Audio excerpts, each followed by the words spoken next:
Students, आपको quick ratio दे रखा है 2:1 और आपसे ये पूछा गया है कि बताइए कि ये फॉलोइंग ट्रांजैक्शंस इस रेशियो को कैसे अफेक्ट करेंगी। क्या इसकी इन ट्रांजैक्शन की वजह से ये रेशियो इंप्रूव होगा या रिड्यूस होगा या फिर उन पर कोई इफेक्ट नहीं आएगा आपके क्विक रेशियो पे।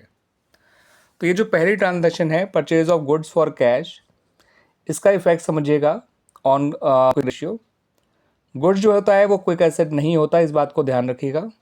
और कैश जो होता है वो एक क्विक एसेट है और क्विक एसेट आपकी डिक्रीज हो रही है इस ट्रांजैक्शन की वजह से। और जब सिर्फ क्विक एसेट डिक्रीज होगी और करंट लायबिलिटी पे कोई फर्क नहीं पड़ेगा, वैसे इसका फॉर्मूला होता है QA/CL, ध्यान रखिएगा। तो सिर्फ ये डिक्रीज हो रहा है और इस पर कोई फर्क नहीं पड़ रहा, तो आपका जो क्विक रेशियो है वो भी डिक्रीज हो जाएगा। सिर्फ न्यूमरेटर डिक्रीज होने से कोई भी रेशियो जो है वो डिक्रीज होता है। अगला है purchase of goods on credit. तो गुड्स क्विक एसेट नहीं है, लेकिन जो आपने क्रेडिट पे गुड्स खरीदे हैं उससे आपकी करंट लायबिलिटी यानी क्रेडिटर बढ़ गए, और सिर्फ क्रेडिटर बढ़ेंगे यानी सिर्फ करंट लायबिलिटी बढ़ेगी तो भी आपका क्विक रेशियो डिक्रीज हो जाएगा। तो क्विक रेशियो यहाँ भी डिक्रीज हो रहा है, क्विक रेशियो यहाँ भी डिक्रीज हो रहा है। अगला है सेल ऑफ गुड्स, जिसकी कॉस्ट 20,000 है, बेचा भी 20,000 का है, मगर जो गया वो क्विक एसेट नहीं है। मगर जो कैश आया है या अगर उधारी बेचा है तो डेटर्स आया है, ये दोनों ही जो हैं क्विक एसेट होते हैं।